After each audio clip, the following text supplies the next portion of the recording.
to Dr. Judi Speaks, where we dive deep into the world of parenting thriving children. I am your host, Dr. Judith Josiah Martin. Come join us as we explore topics ranging from parenting with confidence to fostering emotional intelligence. Get ready to embark on a journey of growth and discovery with expert advice and real-life stories. This is Dr. Judi Speaks, where parenting meets empowerment.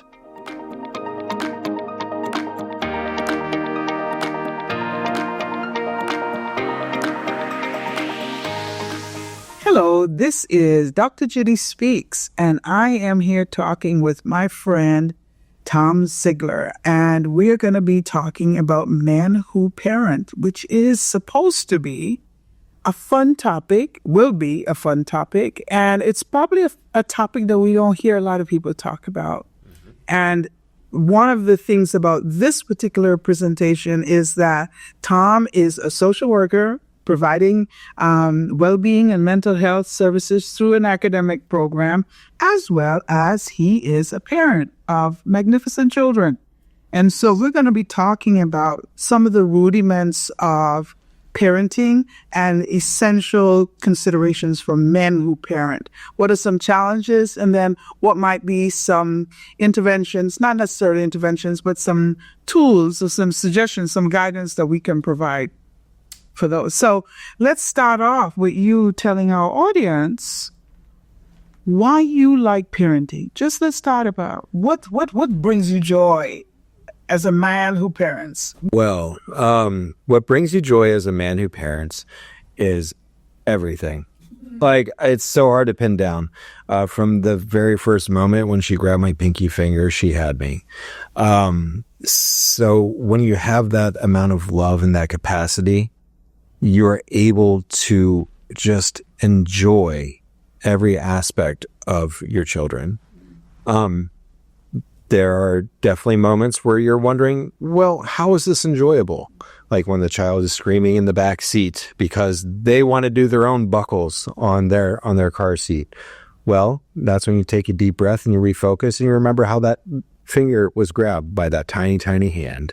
So that's beautiful, Tom. Yeah. And, sometimes in that moment, that beginning moment when that baby grabs the finger, we see so many images of mothers having that experience. And when we talk about the joys of parenting, oftentimes at the very beginning, it's all about the mom and the baby. And we don't see our male parents as much as we would like to see them.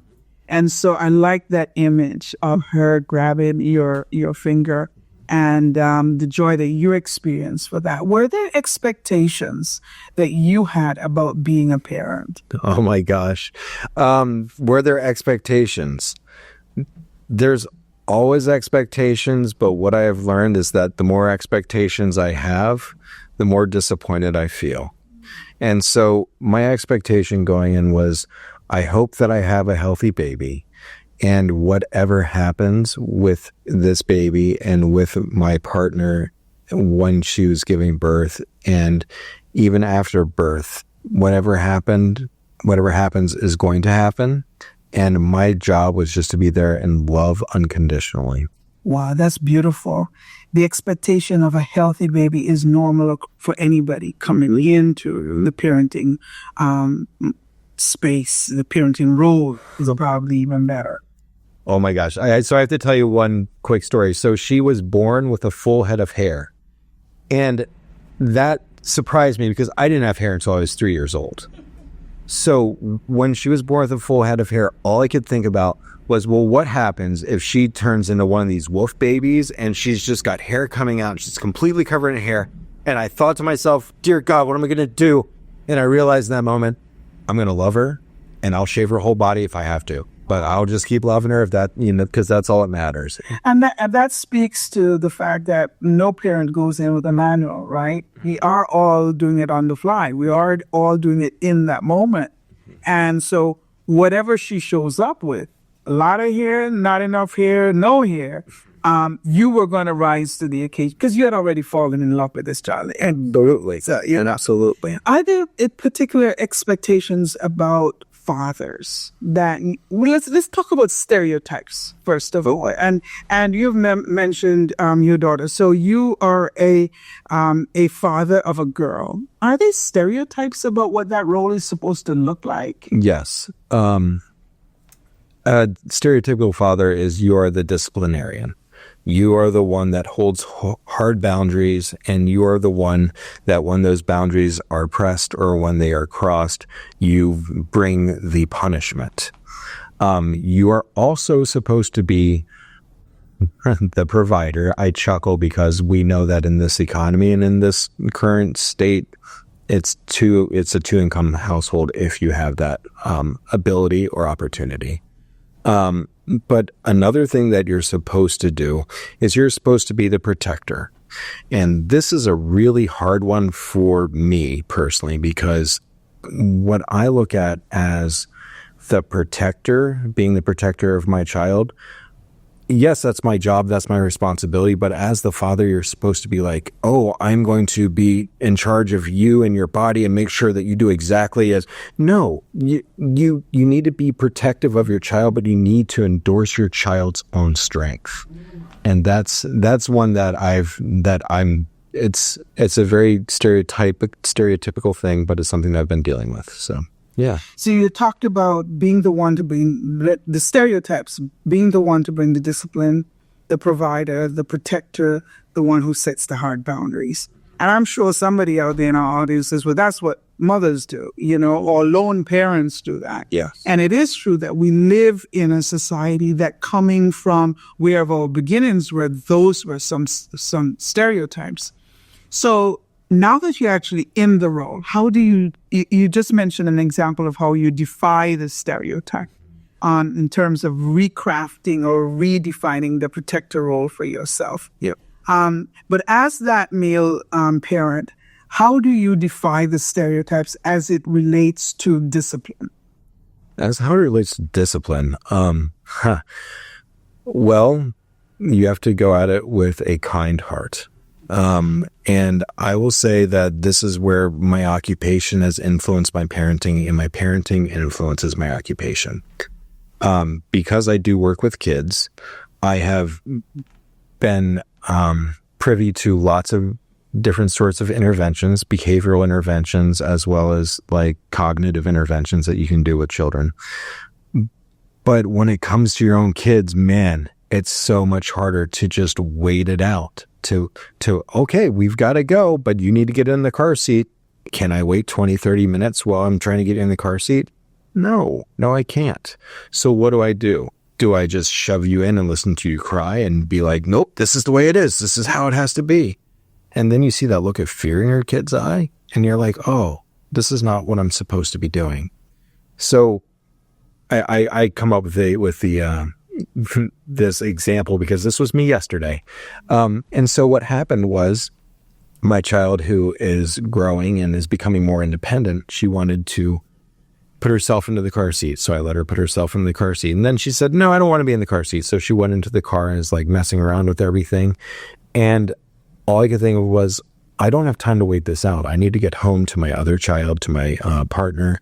And so what I did was I identified what she was playing with. She was playing with the overhead light. I was able to manipulate the overhead light, be like, it turns on when you go into your car seat. And so it was off and she would like, turn it on, car seat first. And then it goes on. She got into her car seat. And so I turned it on and she was very happy.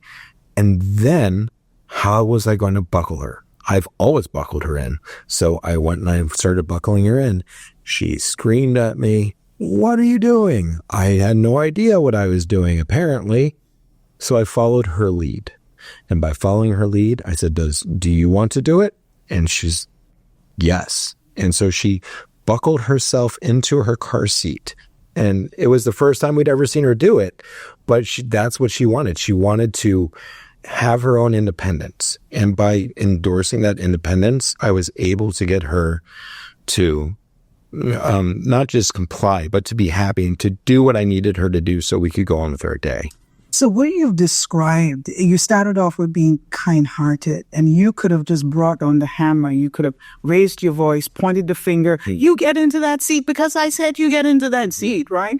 And some people might think, well, that's what fathers do. They got to be hard. No, don't give any ground, because after all, you're just a little person and I'm the dad.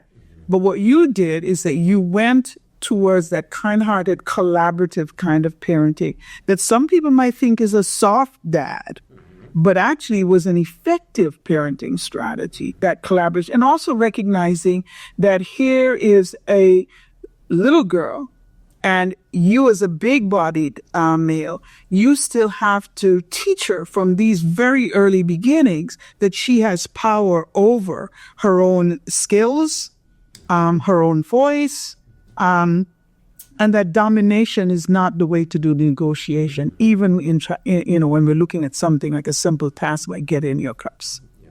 But, we know that there are lots of time-strapped, stressed-out parents out there who might do what I just talked about, just like that. It just came up and they shouted, they raised their voice, they were very demanding. Maybe they have kids that need a little bit more time. So how do you suggest to fathers that instead of bringing that to stay, what suggestions do you have for them to stay in that kind-hearted, collaborative mode? Okay. So one of the things that I always go back to every single time I start feeling myself get really frustrated and I just want to grab her and be like, hey, what are you doing? I remind myself that what I'm doing is I'm creating a primary relationship with her, and that how I treat her will affect how she expects to be treated in her teenage years, as an early adult, as a full-blown adult. And the relationships that she gets into, the intimate relationships that she gets into, I am modeling from the age of from birth, because I want her to feel like she is independent and strong within those relationships. And instead of being like, well, this is just the way it is, so I have to accept it. No, I want her to have the ability to have someone who respects her later down in life. And if I can show her the respect now, then that'll be an internalized expectation that she will have later on in life. And so as simple as that is, you are demonstrating through getting a young child to buckle up in a car seat in a timely fashion, you're demonstrating respect, kindness, discipline, collaboration, and a method of communication with respect for the child's feelings. Absolutely. That's very powerful. I mean, some people might say, well, this is not just good enough for men. This is good for all parents. But I think when men are supposed to have this strong, powerful voice, what we're talking about is really important for our fathers to really walk into without any guilt or shame that they're being too light or they're being, they're disciplining from their feminine side. No, people can be in their male posture, in their male roles, and still do kind-hearted and respect. Exactly. So, Judi, one of the things that I had to unlearn was that every emotion I had turned to anger, because what I was taught growing up was that emotions were bad. I could be happy or I could be angry. I couldn't be sad because I'd have to be angry. I couldn't be disappointed. I'd have to be angry. I couldn't be frustrated. I'd have to be angry. So everything turned to angry, which, did you know what that led to? Even when I would get excited and happy, it would turn to anger. And so once I realized that this was what was happening with me, and it's not just me, it's a lot of men my age, it's something that we had to identify. And so I had to go and work through and untangle that, which meant giving myself the ability to be sad, giving myself the ability to cry, giving myself the ability to be vulnerable in a way that normally I would not be able to do. And growing up, I was not able to do. That's powerful. That's really powerful. How do we unlearn some of these ways of presenting our masculinity or maleness in relationship to parenting, right? How do we undo some of these toxic ways of emotions and communication? in our adult world, and a lot of this stuff, tapping to what you're saying, a lot of this stuff is always triggered when we become parents. Nothing like having a child to unearth all of these things that you think that you have under control. And discipline, we're still talking about discipline, is the best, is the ultimate trigger, right? Because this child in their pure search for independence or whatever it is that whatever they're into that moment brings out and takes you back into your early childhood, all your unconscious stuff, all your buried isms and schisms. And now you're faced with you again. And if you haven't done any work, what you're going to do is anger again with the child. And that's how we pass on these things generationally. And so you're saying your opportunity is to, one, have truth with yourself about who you are and what your challenges are. And then look at, here's an opportunity for me to give another child a different model. And in it, you get a rebirth even of your own. Absolutely. Absolutely. And that's the gift that I hope to be able to give to my kids, is that pass along what I have learned and what I have gone through in order to try and instill in them a better emotional life than I had. Because, physical things are physical things, like material things are material things, but to be able to give them a healthier and more well-rounded emotionality, that's really important. It's really important. I love it. I love it. So let's talk about this stereotype about provider, being that provider. You started off, you made a comment that in our economy, a two-income family seems to be the best, seems to be the working for where we are financially. I mean, we know people who don't have to work because they're financially stable, but in the United States, a two-income family really works, seems to be where the majority of people are. So let's talk to those people in our audience, right? People who are two-family income households. Mm-hmm. What do you say about the stereotype that if you are in a heterosexual parenting, opposite parents, what are the stereotypes that male providers have to go against? All right. Well, as a male and as a provider, I will tell you that I am supposed to be able to get up, go to work, and come home from work and have my dinner fixed for me when I get home. Or in the real world, I have to get up. I have to help with the childcare. I have to raise my child as much as my wife does because she also works. And the expectation on the mother is that the mother takes care of all the household items. Guess what? That's not fair, and that doesn't work for the child, because then the child takes on the idea that I have to be responsible for everything that goes on in the household because I have a female child. So what I do is I wake up. We split. Whoever, one of us gets the dogs and one of us gets the kid. I'm not equating kids to dogs, but let's just be honest. Like in the morning, it's either, it's one or the other, but you can't do both. And then when we get the kid ready for school, it's whoever's going in at that time, when we get home from school, it's who picks her up. I typically am actually the one that picks her up because I love creating the bond that we have outside in nature. I love to go hiking, and my child is at an age where I can put her in the pack and go and take her for like a mile or two. And then when I get home, my wife works further away than I do. So you know what I do? I cook with my daughter every night. And what she loves is season. She uses the pepper grinder. She seasons everything. She puts in dry mustard. She'll put in like all of my oregano. She loves it. She also knows that she needs a pinch of salt in everything.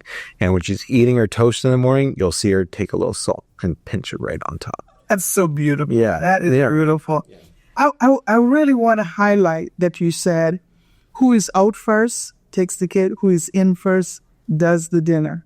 I mean, it's something as simple as that to think about. It's a shared process, right? As we're breaking down the stereotypes that this is a man's job and this is a woman's job.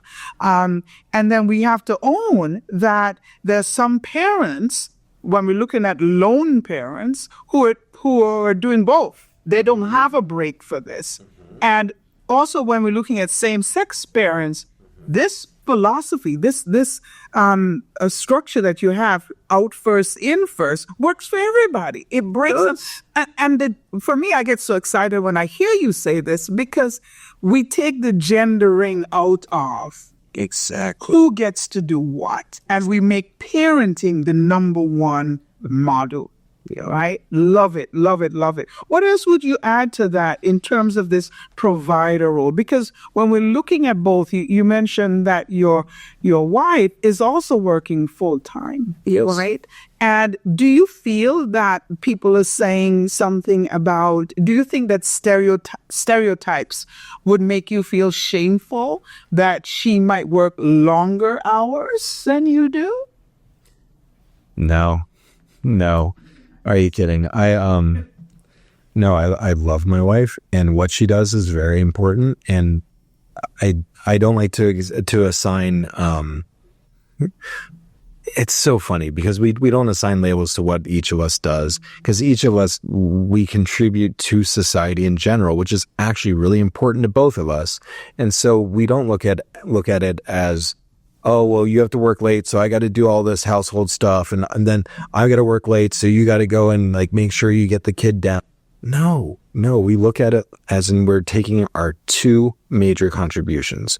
Our contributions to our household, which is loving and raising children, as well as loving each other. That's where it all starts. And also our contribution to society, because the whole point of living is to be in a community. And so you help create the community, you're a part of the community in which you're raising your children. And that is essential. Oh, I love powerful stuff. Want to tackle one other role that you had mentioned, the person in as a male parent, the stereotype of hard boundaries, the protector, right? Are you a protector? Yes, absolutely. I protect my kids with the viciousness of, a mama bear, if you will. See, no, you're coming over into my street, And, it's funny you say that, because a lot of people like the concept of a mama bear. And I like the concept of a mama papa bear, that both bears bring some serious protection. Tell me what your papa bear looks like. What he looks like? Sounds like, talks like, walks like. I can't do it right now because I blow out your audio. But it's a lot like a Yeti. Okay. But you that is one stereotype you probably say that you actually walk into, you hold very dearly, but not necessarily any more or less than your wife. So my protector role is, my wife is also just as much a protector as I am, but my protector role, and I joke about being loud and I joke about being Yeti, because what I do is I model for my kids how to be protective and still calm. Because I'll tell you what does not get you anywhere in this society is being explosive and screaming and trying to out yell the other person or to throw fists. What does is being calm, going, someone says something negative. Okay, I hear that. Wait, what? I just called you a bleepity bleep. Thanks. Have a great day. Totally disarms them. So what I do is not so much fighting, not so much screaming, but I protect my kids in other ways. Do you give us some examples of how you teach your children to protect themselves? To protect themselves? There's many basic ways. What we do is we talk about the body bubble, which is a very important one. It's hard with younger kids because younger kids are reliant on others to like change diapers and dress and undress. But also for our kids to be in touch with their own feelings. And when they feel like they're being shaken and they're feeling scared, what is it? And who can you trust? And who can you go to? So that's how we teach them to protect themselves at these states. So I'm hearing you say you use a body bubble. teaching. You teach them how to identify the feelings of whatever is a threat or is putting them at risk. Then you teach them to identify, can I trust what's going on? And then who to go to, depending on what that answer is. So it's like a 4-pronged thing. Knowing where your body is and what's happening to it, knowing how you feel. Is this a safe situation? Can I trust where I am right now? And then who can I tap into? Who can I call? Who can I go and tell to? Where are my safe people? Where are my safe people? Yeah. Where are my safe people? And I think for all of our parents out there, that this is a great role. And I want to also add, particularly for our men who parent, that you don't have to get into big, yeti, loud voice throwing fists. You can actually teach your kids how to protect themselves. You walk behind them, walk beside them, be that sound person for them to call with your calmness and teaching them the negotiation strategies that you have just outlined. This is powerful stuff, Tom. And it's been a delight to talk to you about some simple ways in which men who parent can hold safe, warm, loving, nurturing spaces for raising their children and being supportive to their partners. We're going to be talking more about this on another episode, but I'm so glad that we've had the time to talk this afternoon. This is Tom Sigler, and he is a social work mental health counselor working with children in Maine. Thank you for listening. Thank you for tuning in to our podcast on parenting with confidence in raising thriving children. Remember, every parent is unique and there is no one-size-fits-all approach parenting. Stay tuned for more valuable insights and tips in our future episodes, and find parenting courses and resources on our website, judithjosiahmartin.com. And always remember, you're doing a great job. This is your host, Dr. Judi, signing off. See you next time.